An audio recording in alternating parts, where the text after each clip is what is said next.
This is Daily Flash with your hosts, Andrea Jackson and Mitch English. Trending news and entertainment. This is Daily Flash. Hello, everybody. I am Mitch English. Hello. I'm Andrea, the Seinfeld episode. Yes. Hello. You can make almost any Seinfeld reference, and I think a lot of people will still get on that. I know I'm 100%. I was late to the Seinfeld train. Yeah? I just started watching it. That's actually great. That's exciting because there's so many seasons, and you can flow through. And I love it. Like, I'll just have it on in the office while I'm doing some work just to have it on. But I love watching it, and it is still as relevant today as it was. And it's hard to believe that show's 30 years old. Right? My favorite episode is the Merv Griffin show where Kramer gets the Merv Griffin set. Out of the trash I bin. still laugh at that. I don't know how many times I've actually seen it. My worst show is the flashback show where they just use clips, the clip show. Yeah, I didn't care for that either. He says he did not want to do that. I believe it. And they made him do it.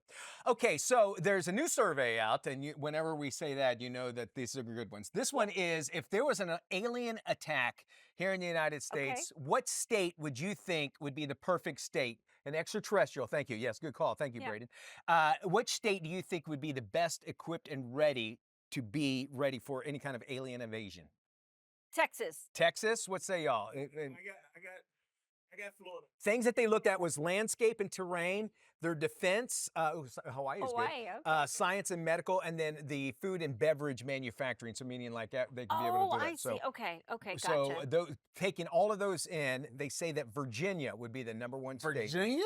But you think about it. Think how much defense is there. Virginia, yes, of course. You also have the ocean. You have a lot of industry right around there. Battleships at the ready, sure. What I don't understand is what comes in after #2 is Alabama. Alabama, of course, I think has something with NASA there, in Huntsville. Maybe yes, they do have and again, it's the terrain. You can get it high up in the mountains and that sort of thing. That's followed by Minnesota, Massachusetts, and then New York, which I was surprised about New York being on there. But which place would have the best survival? And I would guess New York made the list because there was so many people. Do you know what I'm saying? If you're a squirrel or a raccoon, New York is not the place for you. So move to Virginia if you are afraid of the aliens attacking and you want to survive. Yeah, that's so odd. Now, next week, a new survey will come out to say Florida will be the best state. Well, I think that's where most of the aliens live anyway. True.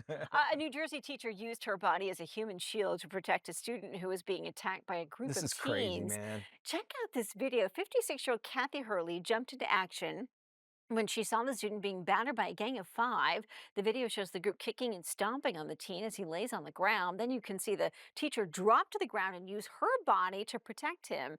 The special ed teacher, thankfully, was not hurt. However, the teen, she said, was knocked unconscious. That's crazy, man. The teen suspects have been charged with aggravated assault after the victim had to be rushed to the hospital. Our teachers do so much, and we don't even expect them to, to do things like this, but they do it. And I think that says everything about character. It says that teacher, you have great teachers out there. Unfortunately, we only hear a lot of stories about the bad teachers. Yeah. This is a good teacher story. So God bless her. It's unbelievable. We go now to comedian Jerry Seinfeld, since we were talking Seinfeld. He called out a woke New York City private school where his kids attended, past tense. It costs $65,000 a year to go to this private school, and it's allowing kids to have taken time off this week for following the election. And they're calling it an emotional distress day. The Fieldstone Academy sent a letter to parents notifying them of their plans. They also said students, they're not going to get any homework for the entire week after Election Day. Psychologists will be available for providing counseling if any student needs it. The announcement prompts eye rolls from parents, including Seinfeld.